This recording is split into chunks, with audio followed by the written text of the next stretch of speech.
Okay, we're preparing to stream. Okay.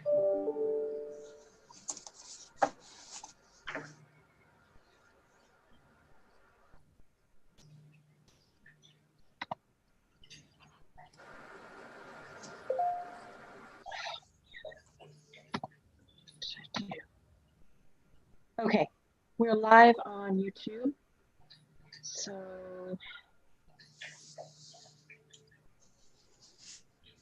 Right, just clicked over to 7:30. We can get started.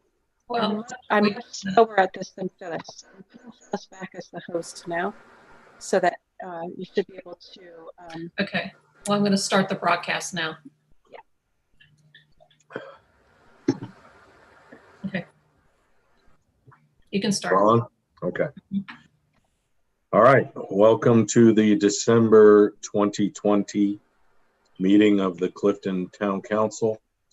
As we have been doing for many months now, we're holding this meeting electronically by Zoom as a result of the COVID-19 pandemic. Typically, we would meet in person, and typically we're required to meet in person. However, with the pandemic, the law was changed by the state to allow us to, and I think essentially encourage or require us to meet electronically by Zoom. We've sent out notices of the meetings at a regularly timed date every month, first Tuesday of each month at 7:30. No surprise there. Agenda sent out. Anyone who would like to address the council has been given the opportunity to do so. Anyone who would like to listen in to the meeting has been given the opportunity to do so. And I understand this is being streamed on YouTube, so readily accessible to make sure that everything that we do is fully transparent and in compliance with all legal requirements. But more than that, our feeling that government should be something that's open to the people generally and our citizens to know what it is we're doing. So with that intro, which is something we're to go through each time so that people are aware of why we're doing electronic meetings. I know all of you are, but that's why we go through this. With that, we can go into our regular agenda. It's a fairly light agenda this month. So with that, we can move to the first item on the agenda, which is the report of the town clerk. So for the November minutes, I received some revisions regarding minor clarifications from Mayor Bill and nobody else. Okay, I will make a motion to approve the minutes as provided by the town clerk with the minor amendments. Second. All right, if there's no further discussion, all in favor? Aye. Aye. Opposed? Abstention? Okay. Anything else? And nothing else. Okay. On to the treasurer's report. Okay, I sent the treasurer's report out this afternoon. I'm sorry it was on the same day of the meeting, but given that the meeting is on the first day of the month, it was kind of a scramble to try to get everything together. So the cash balances report, which is the first document that you receive, is as of November 29th. What the totals at the bank were at that date: 1,323,075. 700 and I think I have a little typo there actually, but I'm sorry.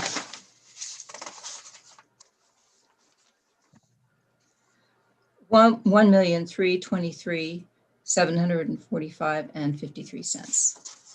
My apology on that.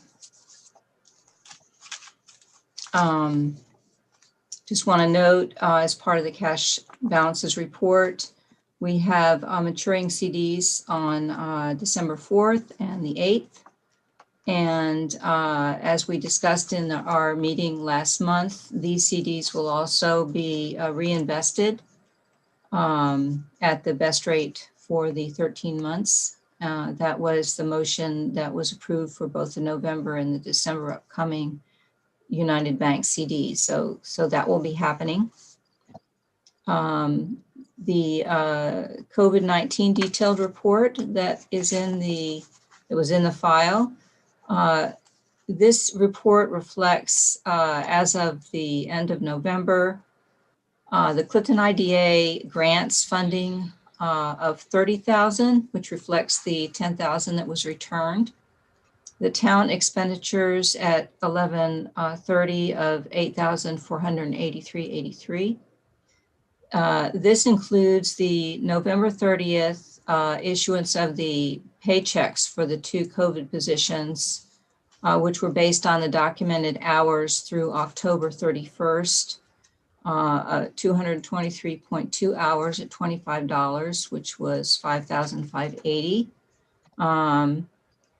This leaves an amount to cover costs through December 30th in the amount of $11,302. The majority of this we anticipate giving back to Fairfax County.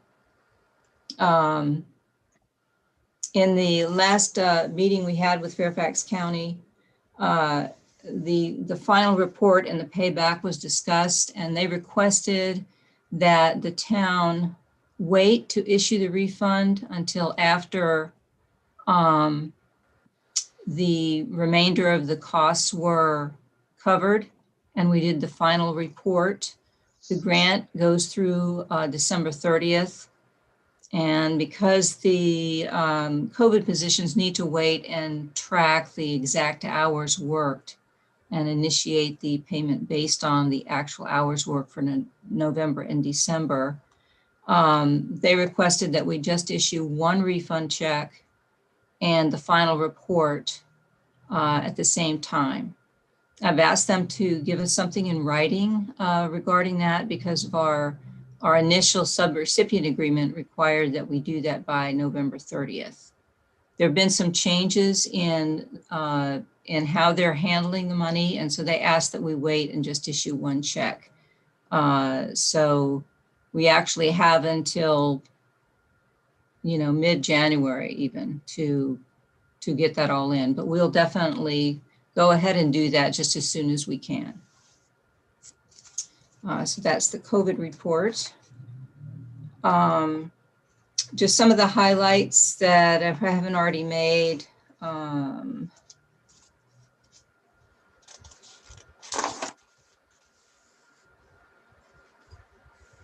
We received the special revenue litter control grant for this year in the amount of $935. That's an increase up from $800 last year. Under taxes and permits revenue, the main highlight there is our sales tax revenue of $3,005. Under contractual expenses, the main issue there was we paid for community hall cleaning of $275, which was for August through October.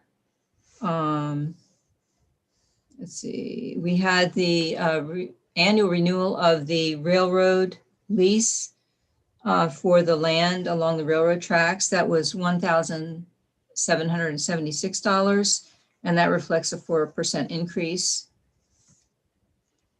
And we had town trash collection for a number of months too, I think for 2 months, for $324. I already talked about the payroll expenses. The reason that is up is of course because of the 2 COVID position paychecks that were issued. They haven't been sent out yet. I did cut those as manual checks, Amanda, so that it will be an easier documentation for that rather than doing it as an ACH. So let's see. So that pretty much covers the main highlights for this month. Looking toward this upcoming period, I will be scheduling the annual town audit for FY20. Hopefully in the near future. Hopefully they can get started on it soon so that we don't run into the tax season. Already noted about the CDs that will be maturing and reinvesting. We received an invoice from Maureen Gilmore for attorney fees for the month of November. The amount is $1,150. Both Kathy and Bill have concurred that the invoice is acceptable. So we would ask for a roll call vote on that. Maybe for I have two requests for roll call votes. The last informational item is that we did submit the documentation for the VRSA risk management grant of $500 for PPE equipment. Got it paid, turned it in, and I did receive confirmation that that check has been sent, has been mailed to the town. So do you want to do a vote on the report and then go back and do the roll call, the two roll call things? Yes. Make a motion to approve the treasurer's report as presented. Second. If there's no further discussion, all in favor? Aye. Aye. Opposed? Abstentions? Okay. The first additional item is I'll make a motion to approve payment of the town attorney's invoice in the amount of $1,150. Second. Okay, we'll do a roll call vote. Holloway, aye. Effross, aye. McDonald, aye. Oh, aye. Green eye. Klein, aye. Okay, and Marilyn's the other item, the other Fund. item is, for the IDA. yes, the IDA interest of $45,000. That was allocated for contingencies such as legal and educational for the IDA. It was accrued between FY13 and 15, I think, on a capital project that was done at that time. And either a roll call vote or whatever action would be the most appropriate to reassign these resources from the IDA to the town's general fund, given the fact that the IDA is no longer active. This was recommended by both Brant Baber and Steve Effross of the IDA. Okay. Steve, do you have a thought on what we should do on how we should state that? I think it's purely an approval, a motion to approve the transfer of funds from the IDA allocation. It's an account, right, Marilyn? It's just It's a balance sheet recognition of those funds as being restricted to the IDA. then an approval of a shifting from the balance sheet from the IDA back into the general town account. These weren't reported in the overall total at the beginning of the report. This was a note that we were discussing last month from the FY audit, the FY19 audit. But it's additive to the town's balance. It will be. It would Right be. now, it's not. Correct. Right now, it's Okay. stuck off in a side account. And the reason we found out about it, or at least the reason I found out about it, was we got the audit and the auditor said, here's what the town has and here's what the IDA has. and there's $45,000. I was like, what is that? And it turns out it's some money from 7 years ago that was set aside in case the IDA needed it for future purposes. They don't. If they did, we can always allocate funds there Reallocate. Yeah, again. that's good. That's And good. it was discussed with Brent Baber, who heads up the IDA, and he's like, yeah, put that back in the general fund. So it's like a bookkeeping thing, but right now they're assets the town general fund cannot draw on, and we don't really see. Okay. Once they shift in, we will. Are there It's any not- other accounts like the BZA similar to this, or is this the only outlier? I think this is an outlier, Reagan, because it was one of those situations where the IDA is technically a separate organization. Yep. And therefore, the money that the IDA was making when it was active technically went into the IDA and then was shifted to the town. And we retained, in essence, money that the IDA made through its activities for potential educational and other purposes, legal purposes, and so on, which now is no longer necessary. So we're just shifting it back. It was a good idea, but after 5-6 years, we don't need to. And more importantly, to me at least, we checked with the IDA and the IDA members who agreed that this was appropriate. This way we can track the funds better. So Steve made a motion. I will second the motion. Can I make one clarification? It's not a separate bank account. No. It's just a designation in the fund balance of the equity from year to year. Just so you know that that this motion won't mean that you're going to see a $45,000 increase in our cash that I've been reporting. It's just a balance sheet transaction. Okay. We'll do a roll call vote. Holloway, aye. Efros, aye. McDonald, aye. Oh, aye. Line aye. Green eye. Okay, anything else from the treasurer? No, thank you. Okay, thank you. All right, we'll move on to citizens' remarks. There are two. Don't we have to approve the treasurer's report? We did. Did Yep. we not? Yeah, I thought we did. Yes. Nod Missed from it. Amanda. Okay. Good question, but we did that first to get out of the way, and then we took the actions. Citizens' remarks, there are two. One was relayed to me by email. The other one, as I understand, will be verbal. We'll start with the email that I received.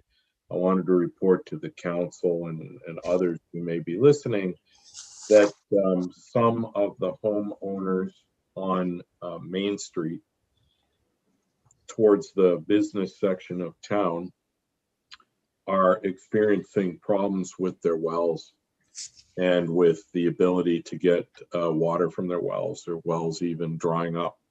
Oh, wow. And obviously surprising because, well, it's dry and then it rains and it's dry and it rains. It's not like it's a historic drought period. So this is causing some concern. They've been dealing with, of course, Bell Pump and Well, the well people.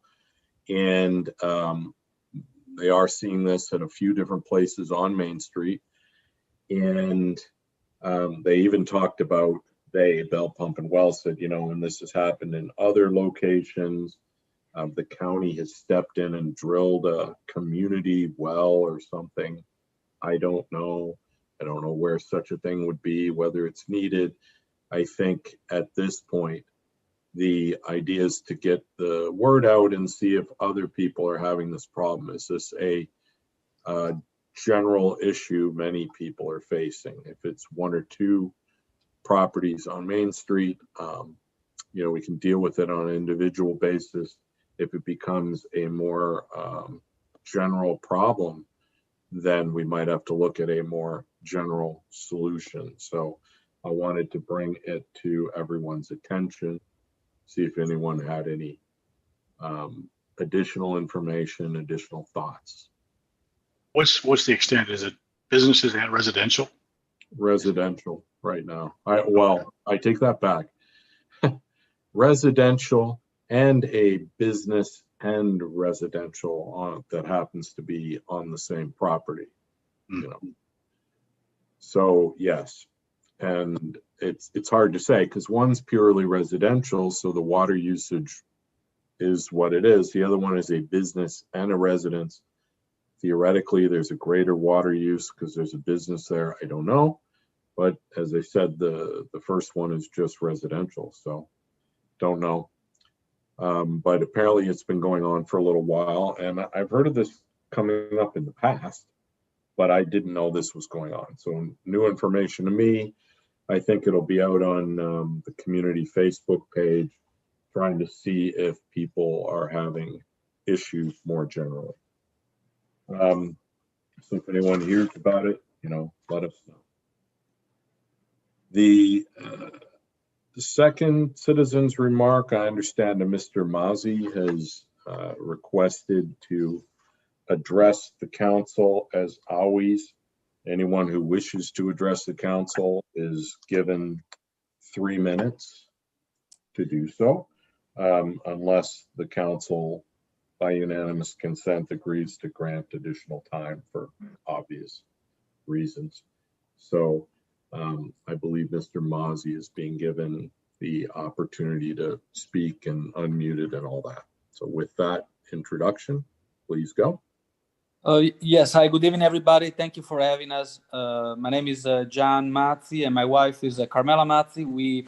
It's just an introduction. We never get a chance to meet, especially because when we purchased the Weaver House in March, that's when the pandemic started, and it was a question of, was that the right thing to do? But yes, regardless, we are very proud homeowner of the Clifton, town of Clifton, a piece of history. And we've been working closely with Laura and Michelle during the pandemic.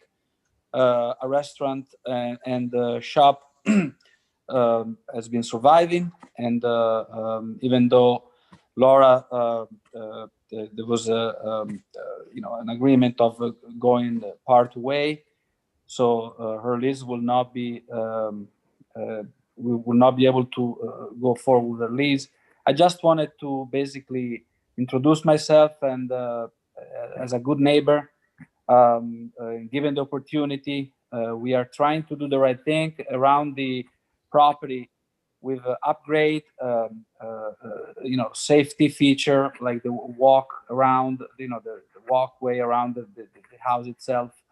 And our intentions are certainly for the best of the community. We work, especially lately, much closer with Michelle. Michelle, she's been doing fairly well. However, because of the winter month, she's concerned about, obviously, the seating arrangement of her shop. So we're working with a permit to see if we can work something out. I also, my plan is to work together with the neighbors around, which is the neighbors around our facility. Pretty much there is a residence and commercial, and work together with that. I know that there is the dumpster situation that is not very well kept, and that is something that we are intended to fix and maintain it. Where the parking space for the employees are, confining with the pub area, and so on. It just takes a lot of work because the house is, it was in a different state. We had to do a lot of work around it. So I just want to introduce myself. Me and my wife, we're happy and a phone call away if ever needs anything. And, I will work with Michelle to a permit for the usage of the storage, next, basically the ORCP area for the restaurant. And I think I'm over the 3 minutes, and so I thank you for the time.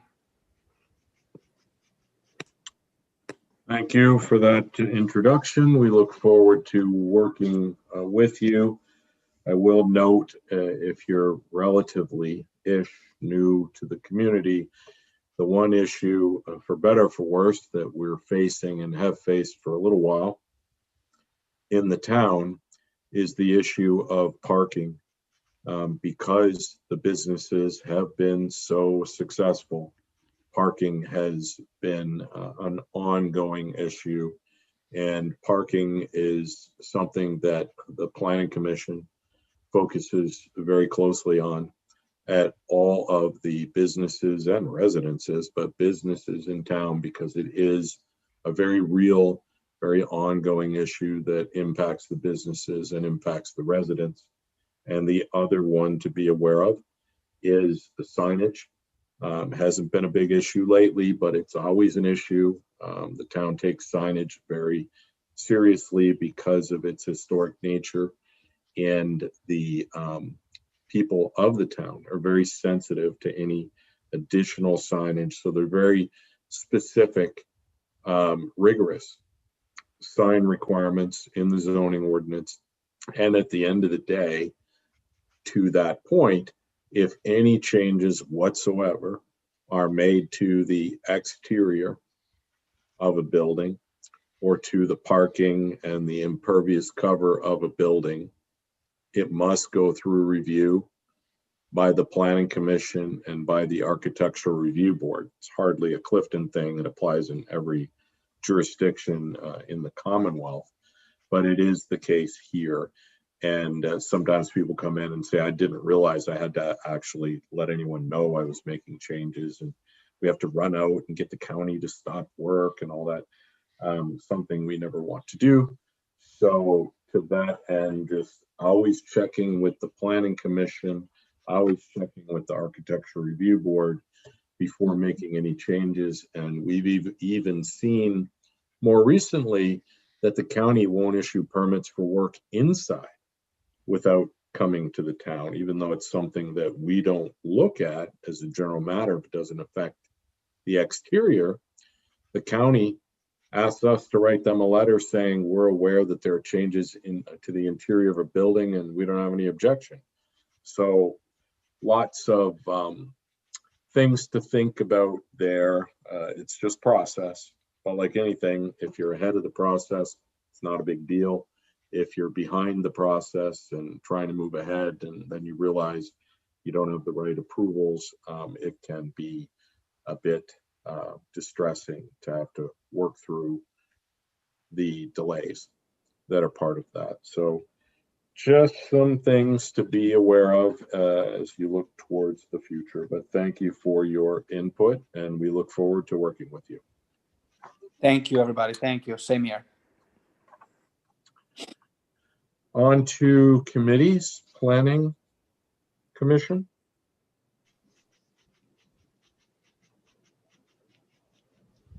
You're on mute. Apologies. Planning Commission had a meeting on November 24th. On the agenda was the situation at 7184 Clifton Road, which is the new home built by Mr. Guglielmi at that location. We specifically were reviewing the changes that had been made to the approved plan of development without Planning Commission or town approval. And those changes included a change in the driveway, a change in the parking area, a change in the side of the retaining wall, and also a change in the well location. So once we discovered that those things had occurred, when we had gotten a plat from Mr. Guglielmi indicating that, we had that plat reviewed by the town engineer. A number of deficiencies were found. Mr. Guglielmi was asked to correct them, and we're still en route to getting a corrected plan of development that appropriately shows all the changes that were made to the property, and that is signed by the engineer. The last revised plat was received yesterday and was forwarded to the town engineer, Scott Peterson. He reviewed it, and we got out comments to Mr. Guglielmi today on that. This is all in pursuit of obtaining or issuing a final use permit for this construction, which started in 2015. So until these issues are addressed, until the ARB issues are addressed, which I'm sure Amanda will update you on, and until we've reviewed that all the necessary permits were obtained by the town, by the owner from the county, we can't issue the final use permit. So it's still an ongoing process. Unfortunately, it seems to be moving fairly slowly. The next item on the agenda was Amanda had asked for an updated list of tenants, locations, etc. at Clifton House, 12644 Chapel Road, which she received very promptly from the owner. So armed with the list of tenants and their present locations, Amanda's been sending out emails to those present tenants whose locations and whose space has changed from their prior issue use permit, requesting that they come in and obtain a new use permit based on the new space that they're presently in. And those were the two items that were discussed at the Planning Commission meeting. Any questions? One question. For the final use permit, does the developer pay the fees that are incurred by the town engineer to do the review of the developer's plans? Yes, that actually is in the statute in Chapter 11 of the code, that all of the town engineer fees have to be paid by the developer. And as the Planning Commission, will make sure that's done before anything's issued. Okay, that was my question. Will we ask the developer to actually pay those before we issue the final use permit? And the answer Oh, is yes, that's certainly. I mean, we would do that in all cases whenever there are outstanding bills, because that's the best time to make sure everything is cleaned up before anything final is issued. So we certainly are going to do that in this case. Okay. Sounds like progress is being made in both cases, but we're not there yet. All right. Anything else from the plan? No, that was all from the Planning Commission. We'll have our regular meeting in December. Zoning administrator report. So I can piggyback off of what Kathy was just updating me about. She just told you about the progress that's been made with 7184 Clifton Road with the Planning Commission. And as she mentioned, there's also the ARB side of that. I can give you the following information from Royce, who's not at the meeting tonight. He went up to the property just today and he inspected all of the features that were discussed and addressed on the preliminary COA, which I think was issued back, or at least approved in September. And so this is a brief list, but Royce says that the work on the eaves is much closer to what was approved, but all of the eaves have not yet been corrected. Unfortunately, the developer has applied a vinyl grill to the exterior of one of the windows and asked that that be reviewed and approved before he processes the other windows in the same way. Just today, Royce sent the developer an email saying that the vinyl grill is not an appropriate material. The shape and dimension of the grill does not closely resemble a simulated divided light mullion and should be replaced with a detail that does. So every single window needs to have the appropriate grill applied to the outside in the proper pattern and with the proper material and dimension. So we're still waiting for that. He also says the replaced rail on the front porch looks good, but the rail in the rear at the basement stair is very loose and will probably not meet the load requirements listed in the Virginia statewide building code. And finally, the vinyl fence you are using as a guard along the driveway has not been replaced. So those are the issues that are still outstanding with the ARB. The goal would be that the ARB members could walk through and inspect the site with the developer on or before December 15th, if more progress has been made by then, so that he could attend the ARB meeting at the end of December and get everything approved and be issued a final COA, which would be documentation that could then go to the Planning Commission to show that all the ARB requirements have been satisfied. I don't know when that all will be done, but I email and nudge somewhat often just to make sure that we're staying on track. But so I don't know how many windows there are, but those all have to be done. Also, approvals are still outstanding from the county. The final inspections on the single-family dwelling have not yet been scheduled. I double-checked the plans and waivers database in Fairfax County just today and discovered that the revised plan of development that he submitted last week failed the county inspection, or review, I should say it was a review. He just resubmitted a revised plan of development, a revised plan of development just yesterday. And there are not any further details on the website yet. But my plan is this week to contact the staff in the Land Development Services Office at Fairfax County to find out who is in charge of reviewing that plan, and just to make sure that the county understands where the Planning Commission is at with respect to reviewing and approving that plan, which would most appropriately be approved by the town first and then the county. So that's it in a nutshell. Okay. Let me know if you have any questions. And that's a good report. I was going to ask if you're coordinating with the county so they know what we're dealing with and what we're doing with regard to the property. And it sounds like you are coordinating with the county.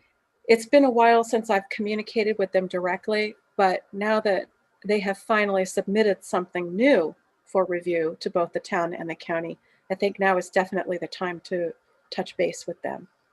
Okay. So I will do that this week. That's great. Very helpful. And the other thing is, what I'm hearing is the ball or balls are in this guy's court. I mean, he can do it as quick or as slow as he wants. I don't know.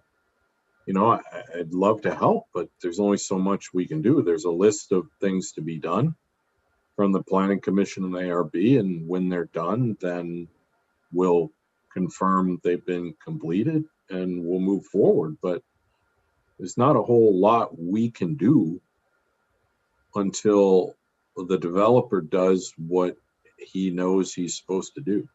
So I appreciate all of you staying on top of it.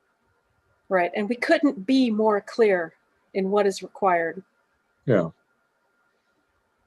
No, I know there's a very specific list from the ARB, and it sounds like he didn't like it, so he came back with something else and bought one of them and said, hey, how about this instead of what you approved? And I guess Roy said, no, we're going to stick with what we approved and not that.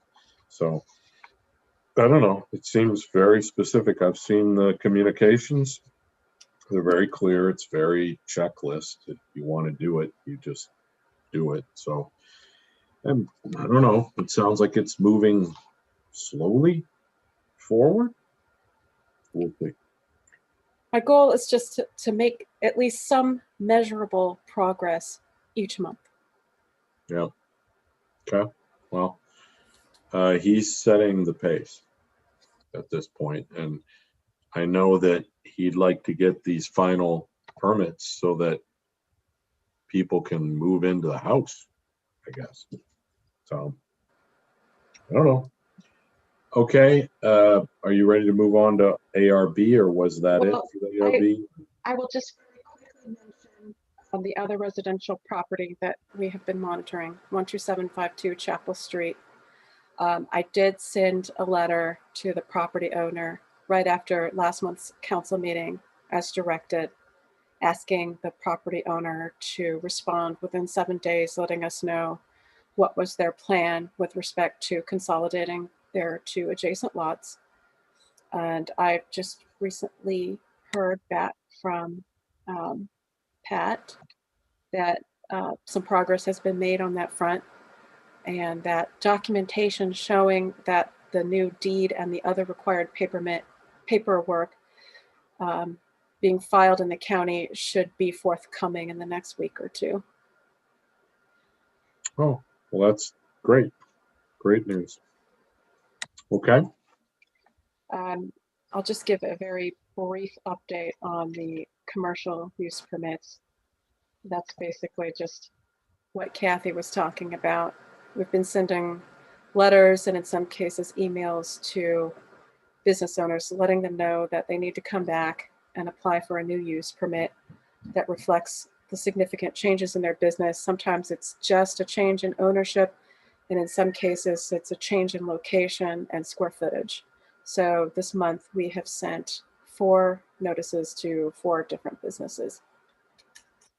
They have all responded positively that they should submit their applications by December 15th.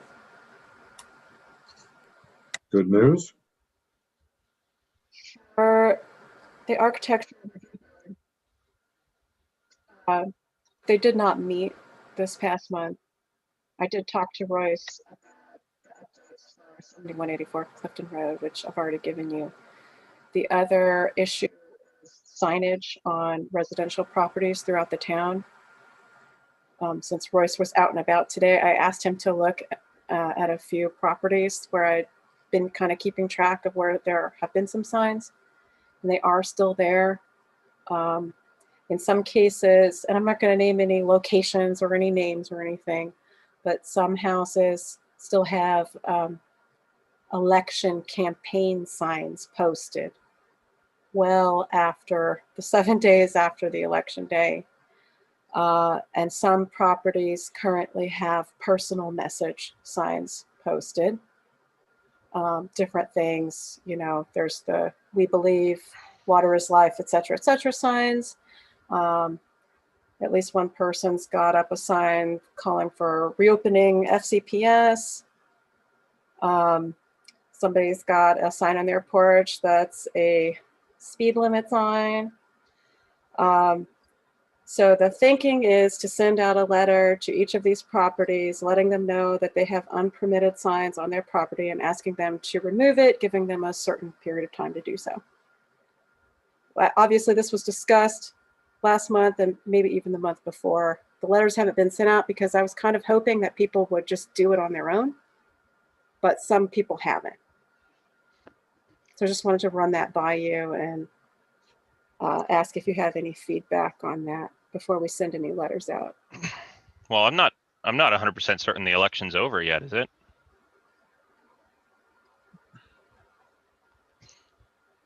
I think Are you holding out hope, Daryl? Are you holding out hope? Hey, it's not just me, 73 million Americans, you know. It's good to hear that some people did comply. So we had said, you know what, whatever you want to classify these message signs, you want to call them related to the election, fine. We'll just not get into it. But after the election's over, take these signs down, please. And it sounds like many people did, and some have not.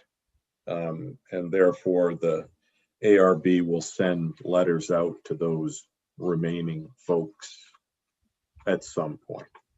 So the more we talk about it, the more maybe people will realize that. And this has nothing to do with, this is completely agnostic, if that's the right word, on the content. It has nothing to do with the content. It's about this town's dislike of signage and additional signage. So it's not about what it says, it's just about having signs. And the community has said over many decades, we don't want more signs, don't put up signs, you can't have signs. We have a really long sign ordinance that the ARB's gone through a few times and revamped, and it's been discussed at great length. This is not a new issue, and it's not a judgment other than a community saying we don't want people sticking signs in their yard. And Royce provided a really good rationale for why that is. All this time, I thought it was just because people don't like the cluttered visual effect of the signs. But what Royce was telling me today is that it's because the ARB is trying to preserve the historical nature of the town. And in order to do that, we kind of need to keep signs to a minimum because there's really not a lot of historic contribution to all of those signs that are in people's yards and posted on people's houses. Okay, a rationale, but whether that's the rationale or the only rationale, the fact is that, and I appreciate that, even if one agreed or disagreed with that sentiment, the fact is that the community's decided they don't want signs. So please, get the word out to your neighbors, etc. We've decided as a town that you can't bulldoze your house and put up some concrete pyramid, because that's what we decided. It's Architectural Review Board, historical, blah, blah, blah. We also decided we don't want a bunch of signs in the yard. It's just the community decided this, and we all work together on it. Again, it has nothing to do with what the things say, because they say all kinds of things. It's just that's a decision the community has made, and it is not something where nobody's ever thought about it before. It's something that's been thought about at great length for a long, long time. So it's good to see there's been some progress and some people voluntarily comply. Just a little clarification on that.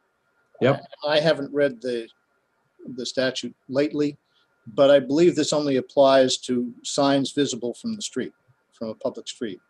Because otherwise, for instance, the Peterson ice cream has signs all over it, and they would theoretically be illegal. I believe it only applies to things that are visible from the street. Is that not correct? I don't know offhand, but that does not sound unreasonable to me. If you had a sign somewhere, let's say in your backyard, and it literally could not be viewed from any public area, then it's sort of a tree falling in the forest sort of issue to me. Just wanted to get a clarification. Will a copy of the ordinance or the specific code section be included with whatever letter is sent out? Yes, definitely. Good. And it used to be a fairly short section, and the ARB sometime like 8 years ago or something redid the whole thing at great length. It's really extensive. Same thing with the Planning Commission and parking. They went through and did this huge long thing. And you can almost tell from that what the issues are that people get really excited about. And one is parking and the other is signage. So it's there. Any other committee reports? I have streetscape on here just for holding. There's no requirement. But any other? The ARB did not meet this month. We've had a few preliminary ideas floated around, but we'll report on those when they're formalized. The only update from Streetscape is that we're working through Jim Chesley to re-engage Novec. And we need to do that. VDOT has been contacting the committee. So there is some pressure to continue to progress, particularly now that we've been funded in October. So we're working to arrange that, and we do not intend to engage Verizon until we've engaged Novec. Okay. All right. And I know that's a critical part of the overall design, so we need to get that ironed out before really moving forward to any sort of construction phase. All right, so moving along, if there's no other committees, the only other thing we have on the agenda is the Clifton Museum and Visitor Center. I understand Jay Palau is standing by if anybody has any questions, but let me just tell you what's going on, because we've been talking about this for a long time. Now, that's true of many things where we've been talking about them for a long time because we had this whole COVID-19 thing. So for the past 9 months, everything's sort of come to a stop. But let's talk about where we are on that.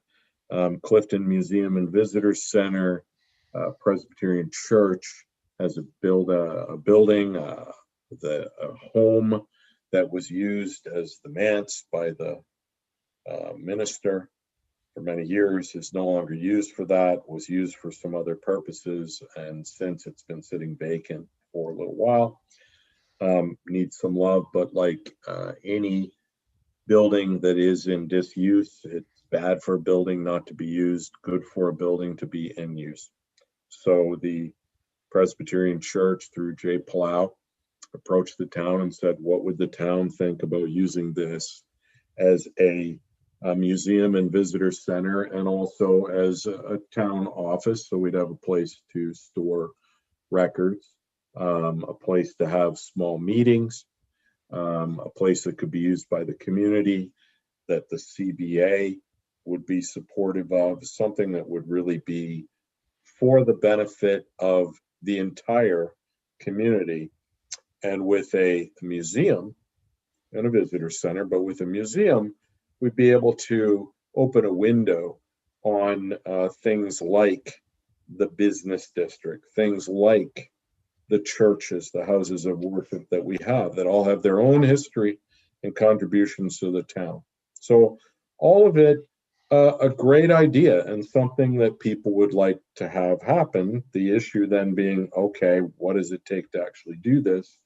And we spent quite some time looking into what would it take to put the building into the condition we'd like it to be, to put it to use. And that, as you know, if you've done any sort of work at your own home, can take any of various shades on a spectrum, from something, you know, extreme and extravagant and expensive, lots of X's, to something much more simple. So many people have looked at it and worked together. Brant Baber, Dwayne Nitz, you know, Jay, Michelle Stein had regular meetings and put together a plan for what could be done. Dwayne had taken this back. Dwayne, who was on the town council, is a member of the church. So, you know, somebody who understands both worlds, has looked at it. And I talked to Dwayne, he said, the cost to do this, the way you guys are talking about it, it's high, you know, 140 more. And it's a big number. And I think a lot of us have discussed it and went like, wow, I don't know that we can do that.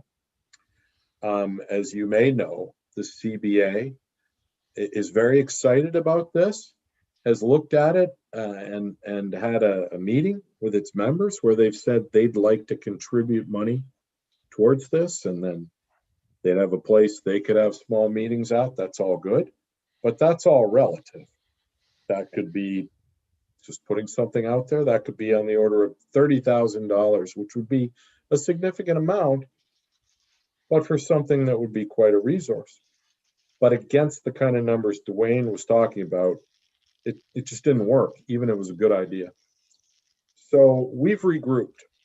Myself, Jay, Dwayne, put our thinking caps on, and we took a different approach, a minimalist approach. And we said, what would you need to do to put the building into a condition where we could use it? What would that be? And if you looked at the scope and got a red pen out and said, we don't need to do that, we don't need to do that, we don't need to do that. Nice, but we don't need to. Stick it in phase 2, not phase 1. But there's certain things you'd have to do in a phase 1, like everybody likes bathrooms.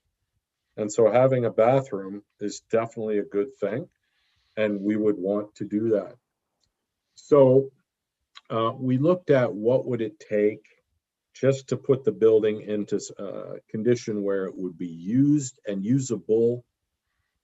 And once the building's in use, I think then it comes to life and we have more ideas about what to do with it.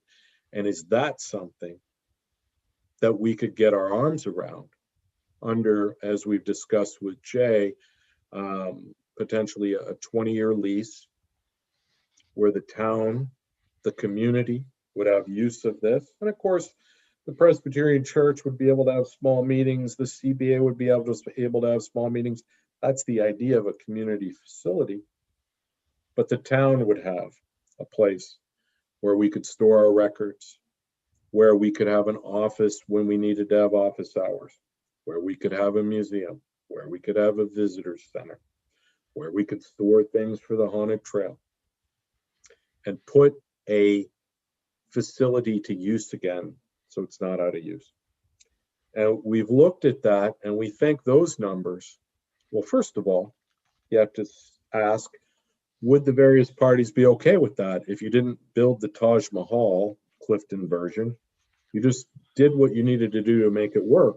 Is that something you could get behind? And the general answer is yeah, because we want to put the building to use. And if we can make something like this happen, if you have an opportunity like this and we can make it work, then we should come together as a community to do so.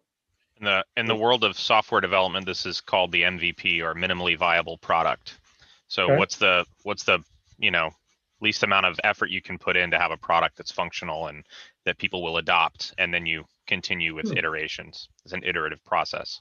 Yeah, that's really cool. I really like that, because the idea is once it's in use, the users will actually provide input on what the best and highest use is and what additional resources should be put into it and where those resources should be put. And that helps So- us prioritize subsequent phases. Yeah, absolutely. And so we believe, and Dwayne is looking at this right now, but we believe that we can do that with an amount of money, contribution from the CBA, amount of money from the town, with the church's role in only doing what they're already working on, which was the HVAC, shoring up the structure, redoing the wiring. They finish off what they're already 95% done with. And that would be it. And then the CBA and the town would take it from there. That we think it's actually going to be viable to do that. And we'd have a facility for, look, not insignificant, but not an amount that we can't get there, like what we had been talking about. And you might say, well, what's coming out of that? The most obvious example is there was in the original plan, putting in a giant ramp and busting out the front door and putting in a huge front door and all that would not be done. And Dwayne said, I can't tell you how many projects I've worked on where we spend all this effort putting in this ramp and we design the entire thing around a giant ramp that doesn't look great and no one uses it. And it's a big ticket item. So we would forego that in, if you will, phase one. Bill, wait a minute. Before the filibuster continues here, there are fundamental questions that have been asked a dozen times in this whole procedure that you have just sort of ignored or left out, and that need to be answered before we ever get to the bottom line number, which eventually I think you're going to get to, of what you think is the minimum. But the first one is, you said, well, there has to be a 20-year agreement with the church. Now, up until now, Jay has said, I want to talk to the church about that, but we have not reached an agreement on that, and the church doesn't know whether it even can do it. So Okay. Isn't that a prerequisite before we go any farther? The second question would be, Okay. I understand from Jay in prior meetings that the church would have to conduct church activities, and therefore the town would be providing monies to a facility that is doing church activities? Is that even legal in the state of Virginia? I asked that Okay. 8 months ago. We still haven't gotten an answer to that one.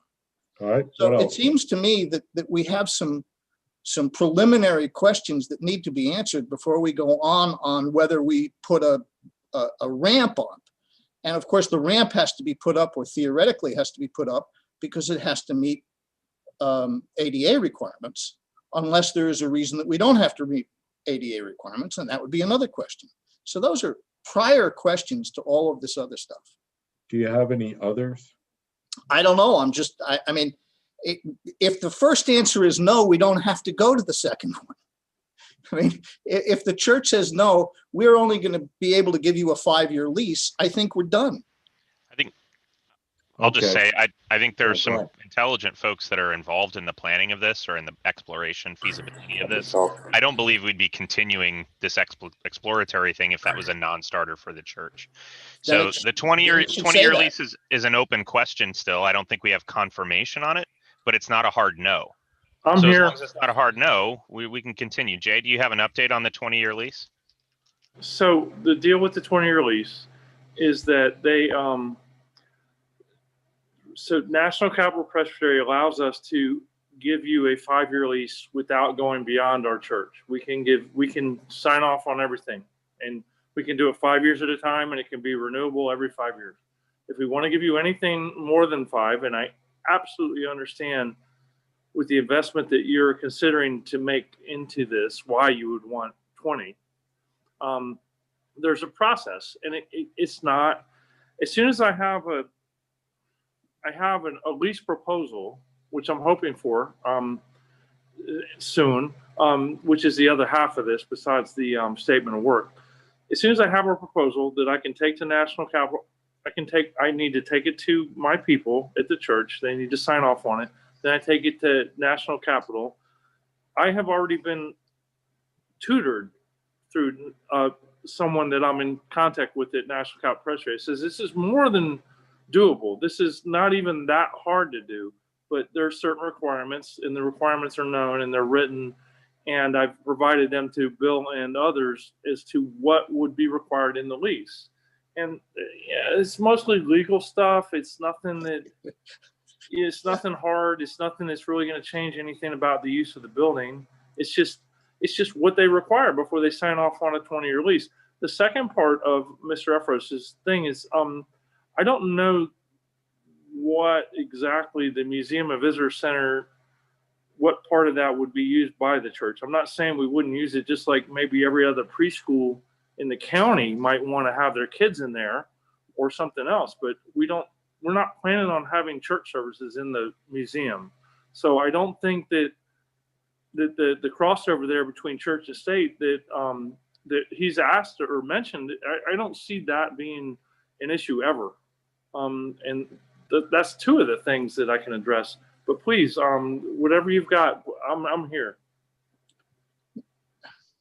So on Steve, your second question, you said you believe that the church would have to conduct church activities, maybe church services. I didn't say in services. there. Well, what is it you're thinking that they're required to do? Look, I seem to be the one that has to ask these questions because nobody else is willing to ask them. But I asked these exact same questions 5 months ago, and I got the exact same answer. And I absolutely respect that there are a lot of people looking at this.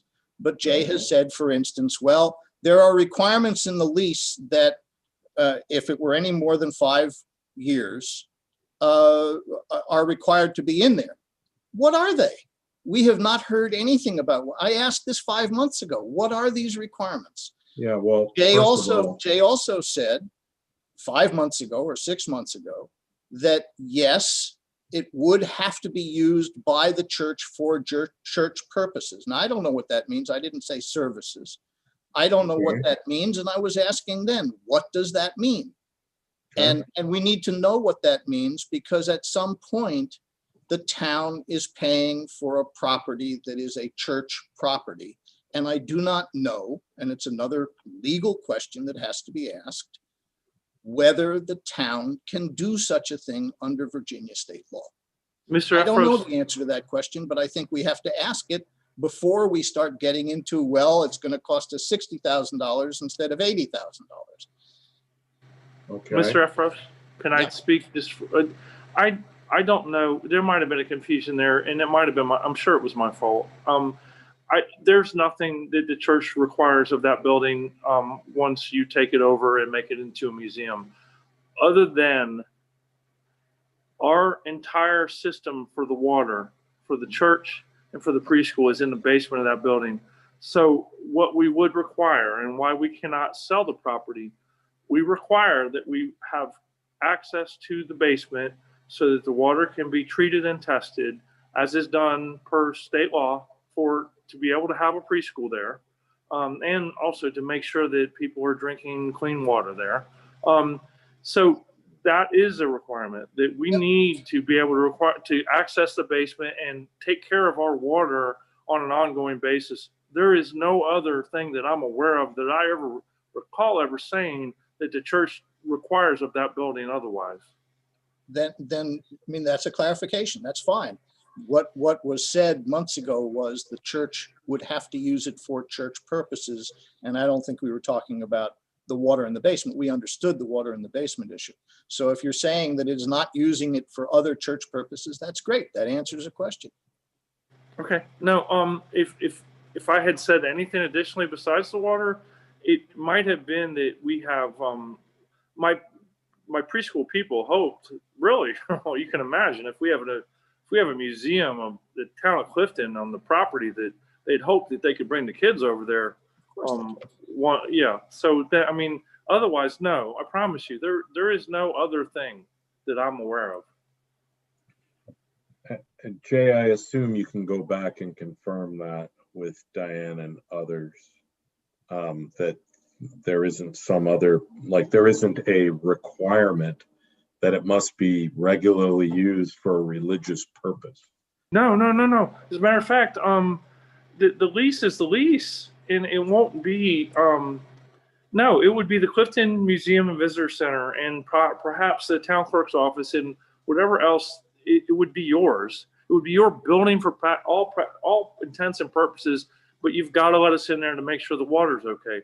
As far as I know, and we've been doing this for going on a year, there is nothing else. I promise you. And I don't know where the misunderstanding happened, but there is nothing else. Otherwise, it's your building. Okay. On the 20-year lease, the issue there was, we could go ahead and work through negotiation of a lease and then come back and see whether the project's viable and anyone's interested, I guess. We were trying to do the viability question first before negotiating the lease, but I realize they both have to be done. You think we ought to negotiate a lease now and then come back to viability after? No, what I'm saying, Bill, is that we have been told repeatedly that there is this agreement that has to be reached with and Jay, help me out, the National outside Security. Yeah. And we have also been repeatedly told that there are conditions that would be put in such an agreement. We need to know, as the town, we need to know what those conditions are. I mean, we're spending an awful lot of time, and we've been doing this for a year, as you say, and we keep being told that, well, there are these things that happen, but we're not told what they are. And I'm assuming Jay is right that they are all benign, but I'd like to see that they're benign. Okay. They are, and I did provide them to Mayor Holloway. I did provide them. He provided them to Michelle. We don't know who's going to do I'm still not sure who's going to do the proposed lease, but the point is, there's certain paragraphs, okay, and this is what's required, and I can't remember, I can't quote them for you, but they are benign and they are available, and I'd be happy to send them to you tomorrow. And I don't think you're going to find anything. Again, Bill and I talked about this. There was nothing that I sent him that was going to require a whole lot of anything. It's kind of a lot of legalese that has to be inserted in a lease so that the Presbyterian Church isn't responsible for certain things that might happen on the or not happen on the property. Well, but that's a great example. That's a great example of what was discussed 4, 5, 6 months ago. And that is the issue of liability. And I think we have corrected what Royce first thought was the case with regard to asbestos. I think that has been corrected since then. But at the time, there was a concern that there actually was a considerable amount of asbestos in the building. And the question became, who's liable? Those are the things that I know. Look, Jay, I don't like legalism as much as you don't like legalism. But I know that in a case like this, when we're talking about, in all likelihood, $100,000 or more, when all is said and done, and maintenance and all of that stuff, we need to know those things. We need to see who's liable for what, who gets the insurance, who deals with the insurance. What happens when the kids come over from the church and go into the building? Who's liable? We don't know. There's just no clarity on any of this. And it's not like these questions haven't been asked before. So, Mr. Efros, here's what I would propose. There's two documents that I need for me to take to my church and for us to move forward. One is the statement of work, as I'm informed that's what it's called. And that would be pretty much what we're going to bid out and how much it's going to cost, or we're going to get estimates on what it's going to cost. Okay, so that's this 50%. The other is I need a lease proposal to bring to them. I need to convince them that this is in their best interest, the church. I believe it should come from you, not you personally, but you, the town council, or someone who the town council designates. It would include the requirements by National Capital Presbytery, which I think you'll find extremely benign, and I think you won't have a problem with. Having said that, I can't quote it to you right now, but someone brings me that lease that includes the bare minimum of what NCP needs to approve a 20-year lease. And then it includes everything that the council, the town, that they agree to or they don't agree to, they think that would be right or not right, or who should take care of what. All of those things. I'm sorry, but we are just like you are. We're a volunteer operation, and I don't know anybody at my church that can put a lease agreement together and try to bring it to you and see if you're pleased with it. It should probably go the other direction. So if you could bring me what you're okay with, and then let me bring it to my people and say, as long as it includes the bare minimum of what NCP requires, okay, this is what the town is proposing. This is a 20-year lease. This is what we need to sign off on to get, that's the A half, to get the B half, where they're going to take over the building. They're going to make it a museum. They're going to make it a visitor center. They're going to do all this great stuff. They're going to cut the grass or whatever we end up deciding. And then we package that up, and I can take it to my folks. They agree that, yes, what we're going to get and what the town's going to do and how much it's going to benefit the church on this side is worth giving them complete control of the property for 20 years on this side. And if I can balance those things out, and I know we can, you can, and I can, and Bill can, I know we can do that. Once we do that, this happens. And for the price you want, and hopefully, and with the requirements that you're comfortable with.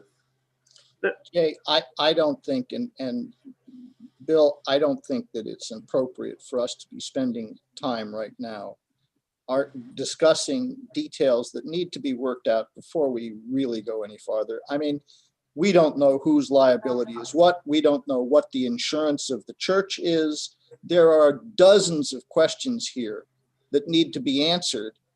I've been asking them for months, and we don't seem to be any farther today than we were then, other than people are looking around and saying, well, how much could we spend and not spend to have the toilet work? But before we do fix the toilet, we need to know who's responsible when somebody walks in the door. We need to know who has insurance on this facility, who has to pay for the insurance on the facility. Those are fundamental issues. And we don't know what the church's insurance policy says. It's certainly not going to be our property. It's going to be their property. It's going to be a lease. So those are just fundamentals, and they're not things that the town can write. Those are things that the church has. So the church has to answer those questions. I mean, I don't want to sound like, the Grinch that stole Christmas, but we need to know these things before we start talking about the town spending an immense amount of, or for us, a significant amount of money without knowing what the liabilities are or any of these other things.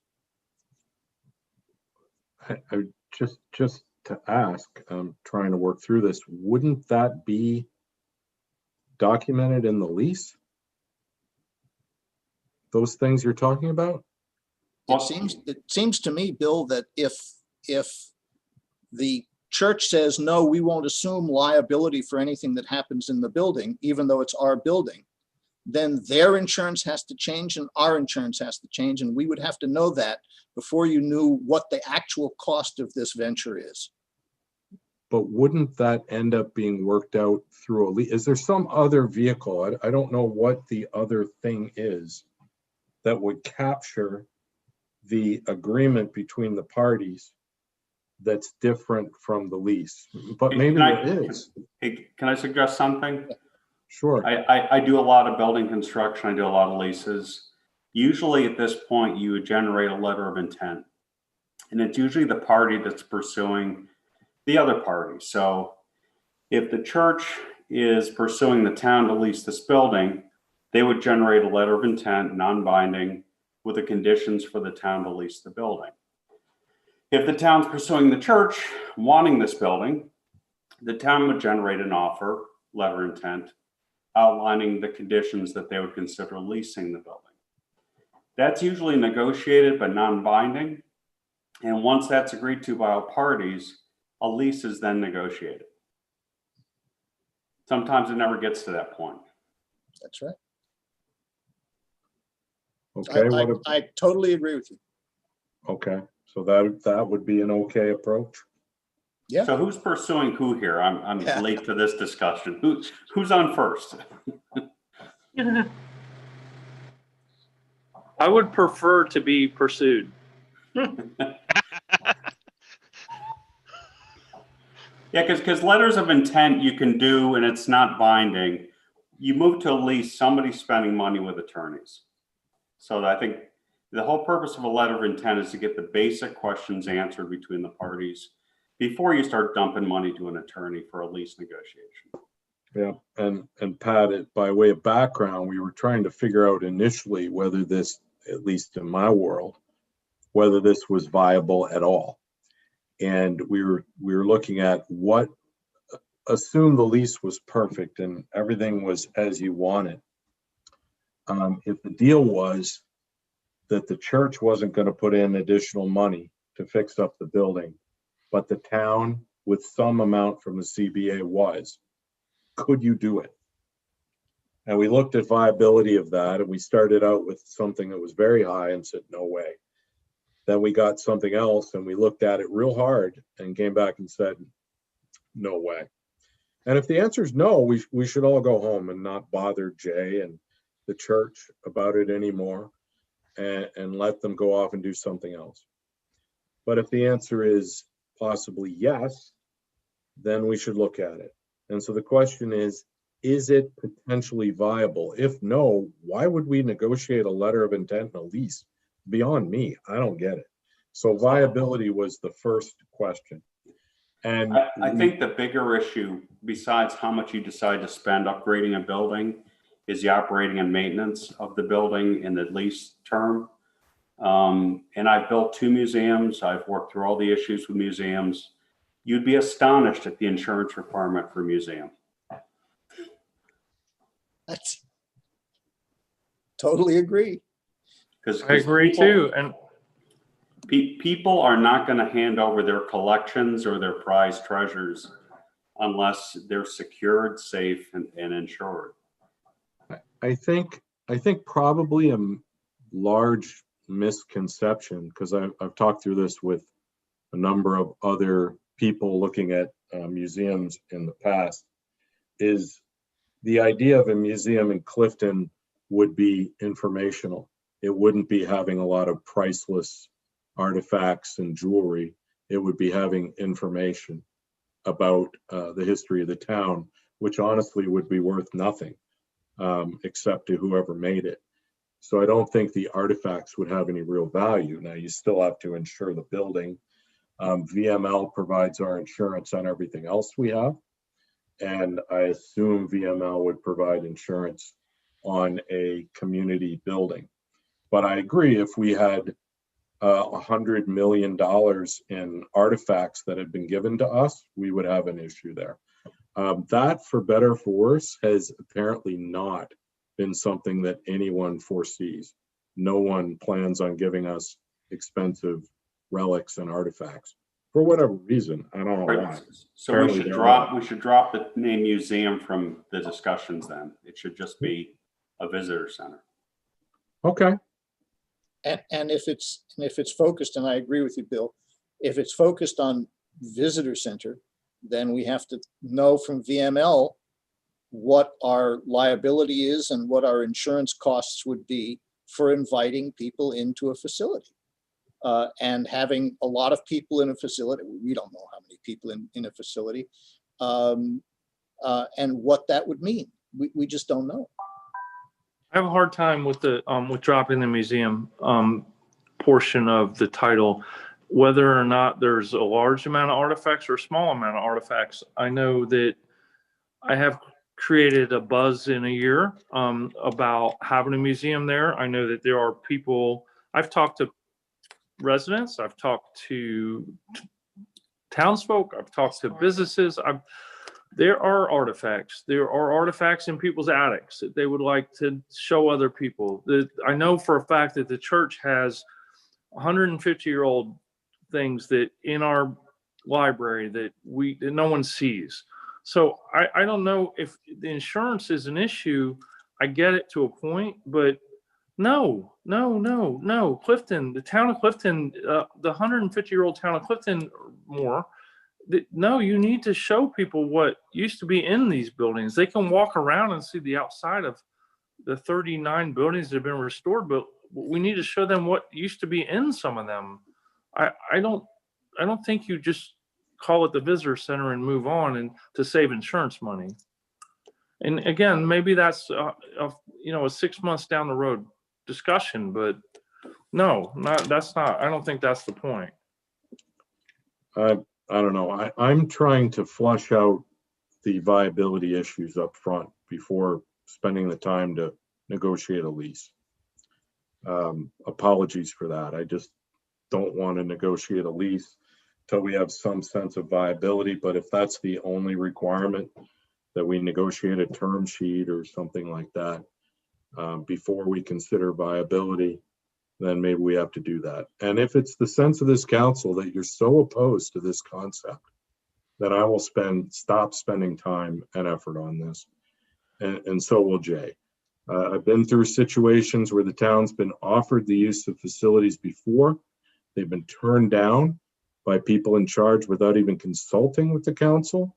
And later it was determined to be a grave mistake and the facilities were gone forever. Here we have that opportunity and the same thing could happen. At least we would make a decision on it. But if the council is adamantly opposed, we shouldn't waste our time. That's okay. I just want to bring it up. Let's get something clear. I'm not saying, I don't know whether the council is adamantly opposed or not. I'm certainly not adamantly opposed. I'm opposed to doing things without knowing what the implications truly are. And I think Pat has raised a very good point in terms of, and Bill, you had discussed this before, of what is the cost of maintenance? What is the cost of ongoing, the expectation when Jay originally brought this idea to us was that there were going to be people in the facility every day and somebody had to pay for those people. And now that was dropped. I assume that is not the case. Yeah, that was dropped because we recognized that financially that didn't make any sense at all. So do we have a locked building? Who maintains it? There are dozens of questions. And Bill, if you have looked at viability numbers, and I get the implication that you're saying you have figured out a way of at least repairing the building to the point where you think it would be viable at a cost that you don't find objectionable. We'd like to know that too. I'm not saying you don't do both at the same time, but you need to know these other answers as well. Well, we were going to move ahead on that. I'm not as sanguine now, but that was the idea, was to move ahead and see. Look, you talked about 5 or 6 months. I've heard nothing. The answer is nobody's heard anything because we had something called COVID-19. Nothing's going on. Apologies. We haven't been working on this project during the pandemic. And I know Jay is equally upset. So we came back to it. We said, is this doable? If it's not, let's stop. Mhm. And we looked at the numbers we had and they weren't viable. And the question was, per what Daryl was talking about, is there an approach we could take that would be viable? And we believe the answer is yes. The next step would be to actually put something around that and say, all right, what would it take? Dwayne would be available to prepare some sort of a package that could be bid out with some of the parts of it. We get a real sense of it. And the other part was this lease. And I was trying to bring the council up to speed on that and see if there was any interest. So that's the backdrop. And Pat, to your question about being new, Lynn as well. For 10 years, more than 10 years, I've been harangued by people for the town not having storage, for the town not having a place to store its records, for the town not having an office that people could go to. All these things. We've been looking for probably 20 years. No answer in sight for any of that. Obviously, we're surviving without a place for our records, without a place for any storage, and without an office right now. It's not ideal, but people have been talking about that for 20 years. Here comes something that could address that. So we thought it was worth looking at. Could also be small meeting space. Some people have talked about a museum for 20 years as well. To me, a museum is a bigger thing than a place to store records and have small meetings and all that. But it's somewhat of something that would be really cool to do if we could. So that's the driver for something we've talked about. You'll see it in the budget. You've seen it in the budget for the last 10 years, a place for storage. We looked at the barn working with the CBA. We couldn't make that work. We looked at something in the park. We couldn't make that work. We looked at buying land somewhere else. We couldn't make that work. We haven't been able to make that work. People store stuff. They store records in their garage, in their basement. That's where stuff is now. That's the working plan we have. This, for perhaps 20 years, would change all of that. And that was why we were pursuing this as something that answered about 6 different questions. So obviously we don't have to do it. We're not doing it now. We don't have it now.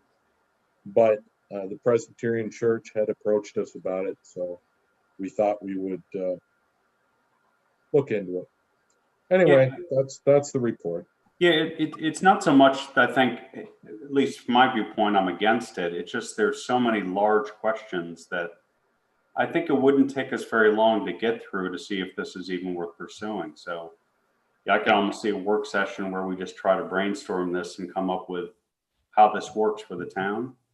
And I don't know if the Pink House makes money, but we also have the Pink House we could repurpose into the same function, which is already under our control. Yep, a couple other points on that. As far as what would it be like for the town to lease under a long-term lease a building that we don't own, but people do enter on our behalf? What would that be like? That would really stir the imagination to cross such a bridge. It occurred to me, we actually do have a place called the Community Hall that's just like that. That's insured by VML, that we've been operating for 30 years. that isn't owned by us, that's under a long-term lease, that has all the same expletive questions that one would have here without a couple. It's owned by a county, which is a different sort of organization from a church. But we have all these same issues. And yes, the pink house has been talked about. I have been loath to try to push out tenants to try to convert a rent-paying use in a good location into something that's used for a museum and visitor center. But that has been discussed as a possibility. And as far as what would it be like to have to pay the cost to maintain an old building, I think Reagan and I are fully aware of that because we deal with the pink house. Cost to maintain an old building? Yes. Is it expensive? Yes. Are you aware of it? Yes. We know what's involved with that. So the pink house is another place that could be used. However, the pink house is located right on Main Street. It's a pretty good space for somebody to rent and use for commercial purposes. Much better than this manse, which frankly you couldn't use for commercial purposes for all the other reasons. So not as ideal, but the pink house is another option to do the same thing. It would require us hoping that the renter fails and we get the building back ourselves and convert it from something that provides income, $20,000 a year of income into something that's only outflow from us. But that is an option. And yes, we have looked at that. And we did look at the back building where Tim Hugo was as an office for the town. Has all the same attributes. It pays rent now. It wouldn't pay rent if we used it, but we actually had other people who wanted to use it as an office, and I think they're great tenants. So yes, that is another possibility. There aren't a lot of other possibilities. So with needs and not a lot of options, that was the reason to look at this, but it's been a struggle. So anyway, sorry to bother all of you with that. I just wanted to provide an update on it. And yeah, I would love to explore. I'd love to explore the option of going through the process of what this minimum viable expenditure might look like, and work backwards from there. I think as a parent, having a place for kids to go to in town, something to learn about the history, and be able to, frankly, in the winter, have a destination right here in town is something that's meaningful for me as a parent, and I definitely think it's something to explore to the full extent. Certainly recognizing the legal issues, of course, the insurance, all of the different requirements of the church. But I don't think I'd be satisfied with stepping back right now. I support us continuing the feasibility exploration, both on the lease side and the terms and on the financial side. I think logically it makes sense to understand what our total expenses might be before we spend money on a lawyer to negotiate a lease. But if it's a matter of putting together a letter of intent and understanding where our red lines are that we can't cross, whatever our deal stoppers are, and clearing those and making sure that none of those are an issue for either party, that also makes sense. So I support the town and the council continuing to pursue this effort. That's my position. I would be very curious to know if there is any precedent in the state of Virginia for using taxpayer money on a privately owned building, regardless of whether or not it's owned by a religious institution or not. That's certainly something that I would be very curious to know about. Certainly there are grants that are taxpayer funded grants that enhance private Well, property. okay, I'll be more specific. Municipal government funding used to renovate a privately owned building. I And have, my second question is, if the town were to spend however many thousands of dollars to renovate that property, I'm not saying that that's a bad idea, but if the town does that, is it a zero-sum game vis-a-vis our streetscape master plan? And if we at some point need to install privately owned, or I shouldn't say privately owned, but town-owned sidewalks that VDOT won't pay for, which can cost thousands of dollars, is that going to reduce our options? Or if the utility companies are going to require that we pay more to underground the utilities, would we no longer be able to afford to do that if we have committed funding for the next 20 years for not just the renovation, but the upkeep and possibly the staffing and the insurance for that museum? Mayor Holloway may remember better than I, but we did attend a meeting with the lady who has run the Freeman House in the town of Vienna for the last 25 years. And if I recall, the town of Vienna did exactly that. Took over that building, a privately owned building, or I don't know if they leased it, but they certainly made it into a museum for the town of Vienna. So I know there probably is examples, but you're right. We could try hard to find exactly that. And those are important, good and reasonable questions that you bring up.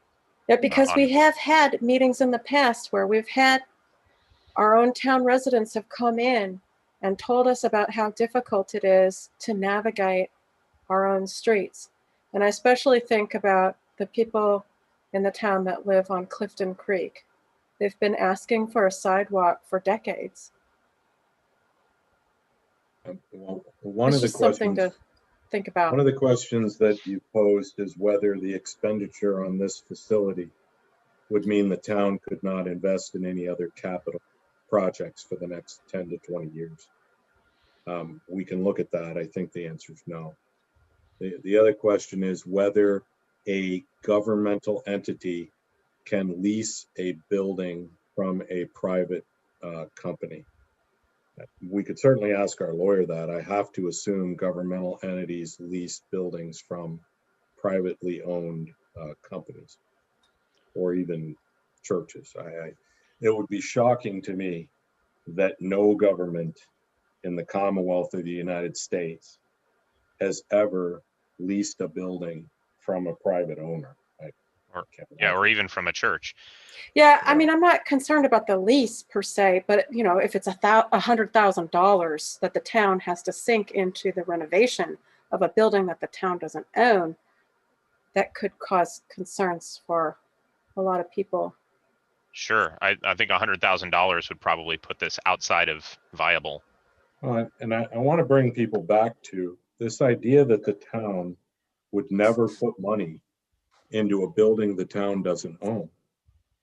It simply ignores the fact that we have the community hall that we don't own, and we put money into, and we put pictures on a wall, and we don't own.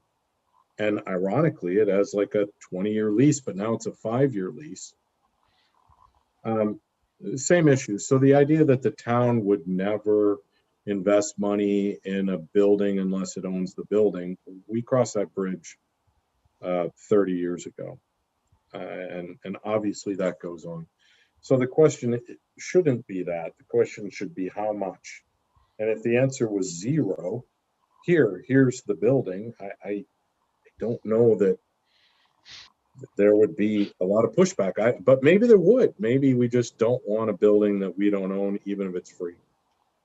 But then if it is, how many dollars? That's the exact question we've been wrestling with.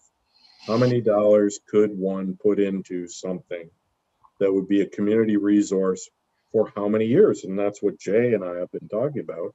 If the answer is $1 million for 1 year, the answer is no. If the answer is $1 for 1 million years, the answer would probably be yes. And somewhere in between, as you slide those things of how many years and how many dollars, if the answer is yes, if we pay $1 for 1 million years, And no, if we pay $1 million for a year, then somewhere in between those two meet. And the question is, where? And is it something that works? As I said, if the answer is purely no way, no, I don't care if it costs zero, never with this group, etc., that's different, and you can just come out and say that.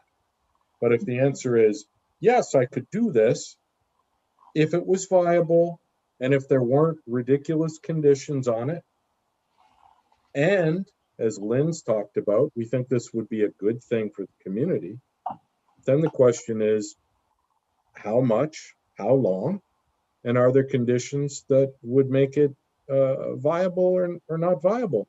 And find out. And the answer might be it doesn't work, and the answer might be it does work. But that's what we've been trying to get. Now, if the whole idea is a terrible idea, you wouldn't look at any of this, but at least some people think it might be a good idea. And I will say this, if the council ultimately says we're not interested in storage and office, what to do with our records, small meetings, history, that's cool.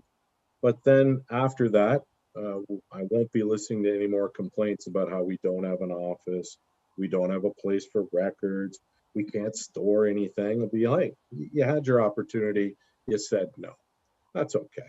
But here it is, and we're trying to look at it to see if we can make it work. My thought is that if you could make it work 5 years from now, people would think this was really a great idea. And people like Lynn and other people would be making use of the facility and be really great. But, that could just be my view. So I think, to be fair, I don't think anybody is suggesting that this is an either or situation, Bill. I don't think anybody is suggesting that we shouldn't look at what the potential costs would be to do the minimum necessary, which is what you're talking about. I think what we're suggesting is that there are other questions that need to be answered at the same time, because the two issues intersect. If you say, well, it'll cost us $60,000, but we can only get a 10-year lease, that changes the calculation. If you say it's $100,000, but we can get a 20-year lease, that changes the calculation. But to just be focused on the cost without focusing on these other issues that Pat is suggesting in a different format, not a lease at this point. We don't have to get the lawyers involved at this point, but there are a whole series of other questions. Whether there is, as Amanda has pointed out, whether there is an issue or not, yes, we do have a lease with a county building. Is that the same as a lease with a private or a church-owned building? I have no idea. What do our insurance folks say? I think you've got to do both at the same time. Just finding out what the number might be is not sufficient. Well, I'm just going to point out, Steve. And I'm in favor of continuing to look at what the number. I'm not saying you shouldn't. I'm not saying it's either or. I'm saying both of those things should be done. I'm just going to point out, Steve, that Bill was, giving us an update, and you interrupted him to say that he wasn't saying stuff. You hadn't even let him finish. So I understand that you're the guy that pumps the brakes on this idea because you don't want people going away with flights of fancy and spending money in their heads. And I get that. It's, a cold splash of water for some of us. And I do appreciate that, but you hadn't even let him finish his update. And, if the question in that interruption was, if we can't get a 20-year lease, why are we talking about this? And my response to your question is, we wouldn't be talking about this if a 20-year lease was off the table. And as additional context, the reason we're talking about this now is circa 2 months ago, where we were, was something that looked like the town would have to put in $150,000. And that was something that, in my view, the lease could be for 300 years and we wouldn't put $150,000. It was not viable at all. Right. And therefore, it was just time to say, Jay, thanks, really appreciate it, but doesn't look like it's going to work for us. Then I had the idea of what Daryl talked about, something that's a minimally viable product would that work? But I didn't know. I wanted to talk to Dwayne and go, do you think this could work, Dwayne? You're the construction guy. You build stuff. And Jay, you're the guy who's working with the church. Would this work for you? And to my surprise, pleasant surprise, both of those individuals are very pragmatic. And they said, yeah, that would work. And we've looked at it enough to say that we think the numbers under that are something that could work. But before we start sharpening our pencil, I wanted to update the council, and that's all I was attempting to do. Now, out of this discussion, what has come almost to take it full circle is, you know, that's not a bad idea, but good to hear it might be viable physically, economically, but we need to make sure it's viable legally and from a lease standpoint too. So maybe you want to move on that as well. And Yeah. Pat and Lynn have said, yeah, I like that. And Pat had a very positive idea about a letter of intent, short of actually, heaven forbid, drafting a lease, but sorting through those other issues to say, all right, if it looks like this might work, we need to actually explore these other issues too, and work through that at the same time that you physical facilities people are looking at this minimally viable plan. And it sounds like perhaps the next step would be to have a work session of the council.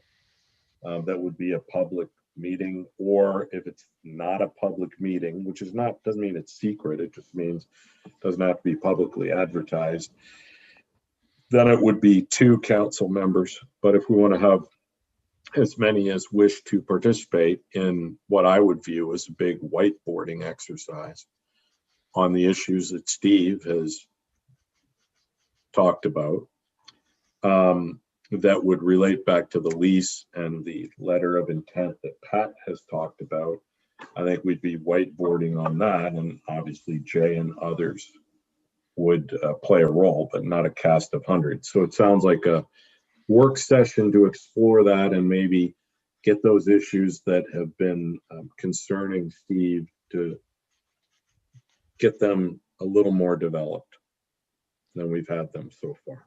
And I think I'll just say this, at some point in this process, we should at least consider the option of inviting public comment, just so we can get input from the community on, you know, whether, you know, and again, non-binding, but public comment, just so we can get input.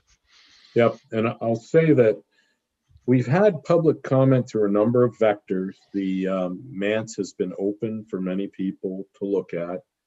The CBA had a meeting with CBA members and members of the public on this exact proposal, to have this visitor center with historical information, whether it's called a museum or not a museum.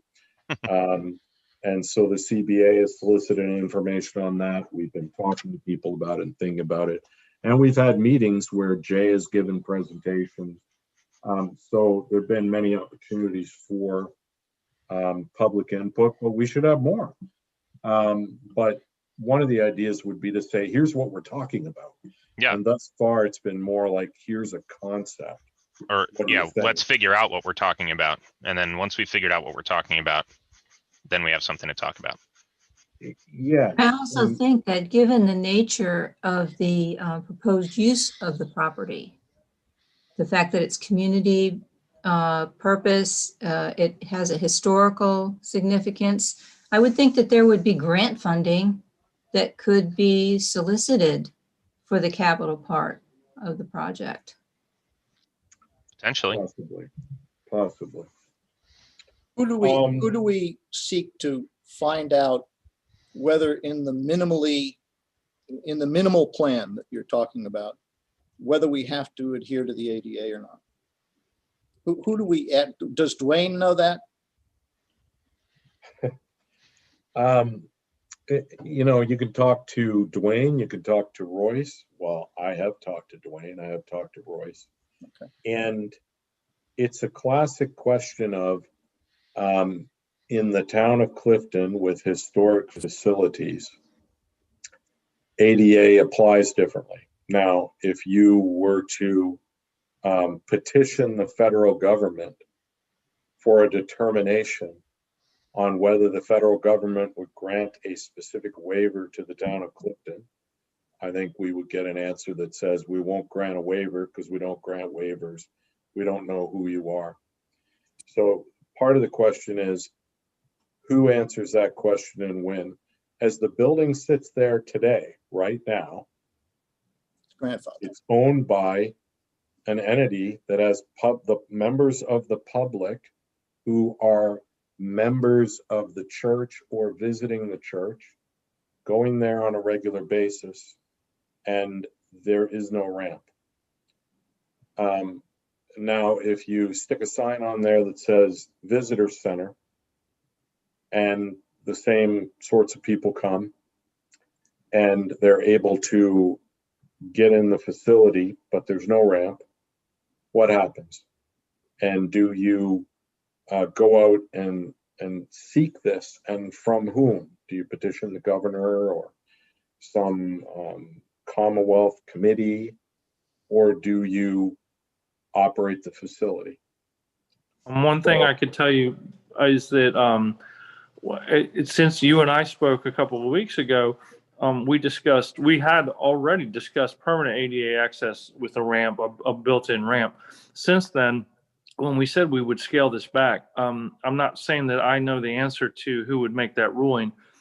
We not only have discussed amongst ourselves a temporary ramp, we've actually obtained a temporary ramp. Now we haven't put it in place yet, but it was in use at Burke Presbyterian Church. That's who we got it from. They don't need it anymore. So we actually have that sitting on the porch of the manse right now. So there is more than one way to be ADA compliant. And someone shows up that needs a ramp, we may well be able to pull out a ramp and put it up to the front door. Just a thought. Yeah, typically what determines ADA is how much money you're spending to renovate a structure. So if you were just painting that building, you wouldn't have to comply with ADA.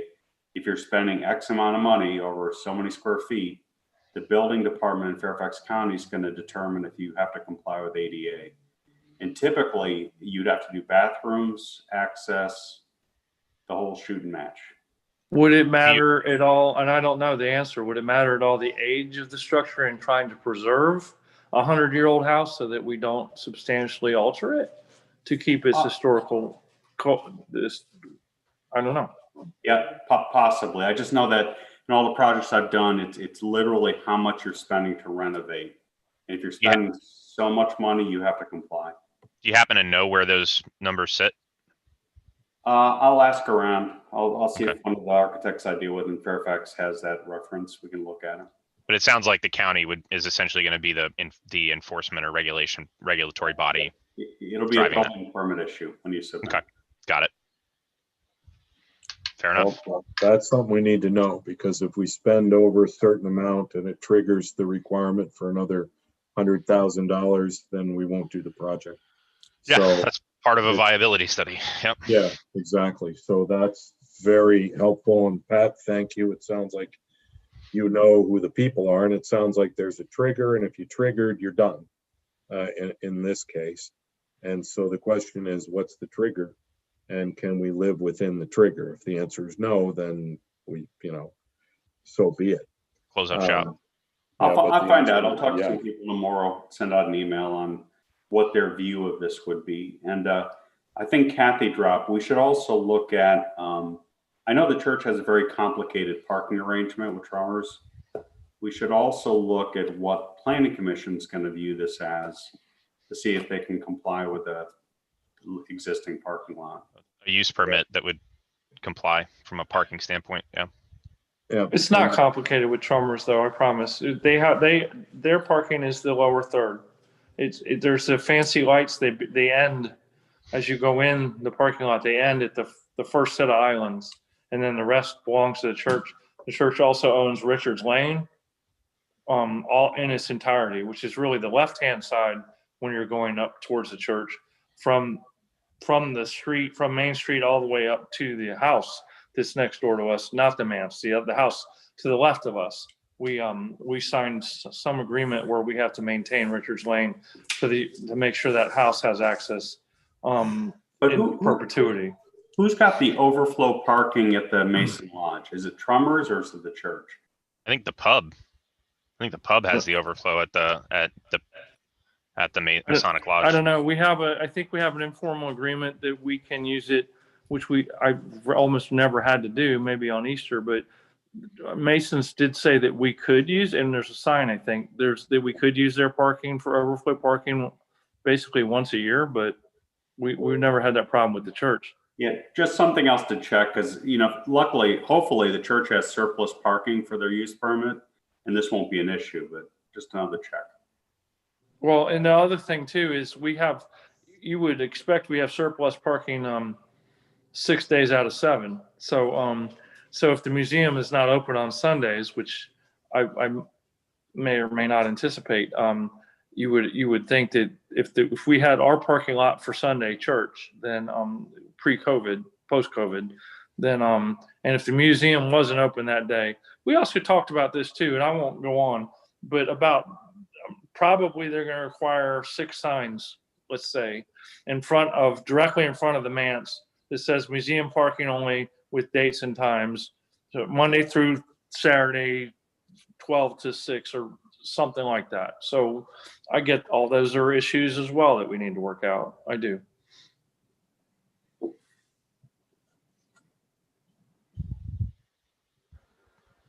Do we need a motion to table this agenda item? No, we can just stop talking about it and move on. So it sounds like a work session at some point, maybe January. I don't know if people are interested in December or not.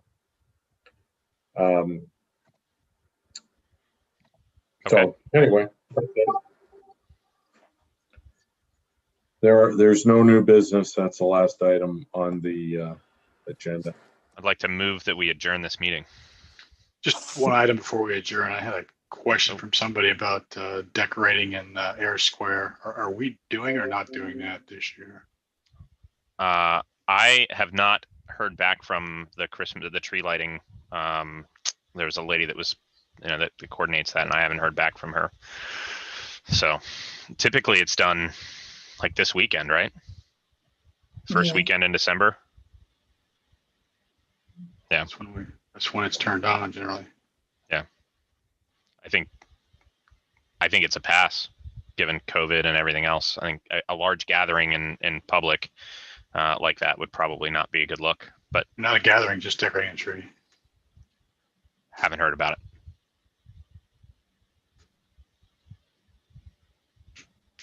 Okay. Oregon, who has been doing that in the past? Who's been doing the decorating? There's a local committee that's kind of organized that, but yeah. We have some volunteers that have done it in the past. Last year, I think we got into an emergency where we ended up spending something north of $1,000 to hire somebody to come in and do it on the Friday before the lighting. So it hasn't been, I guess there's no ownership of that event still. I guess that's evident this year that it's not happening. Yeah. It's been an issue with the size of the tree, having difficulty getting stuff up and taking it down afterwards. And so we've hired previously, but I just wanted to check. I've had some queries from a few folks. Yeah, I had emailed with I can't find the email thread right now, but about the event back in probably October, and never heard back. So I think given the way 2020 has gone, I'm not surprised that this has happened this way, but there it is. There's a motion on the table. Is there a second? Do we have a second? No? Second, All right. Motion to adjourn. All in favor? Aye. Aye. Aye. Opposed? Abstentions? All right. We'll see you next month. Have a great night. Thank you. Carol.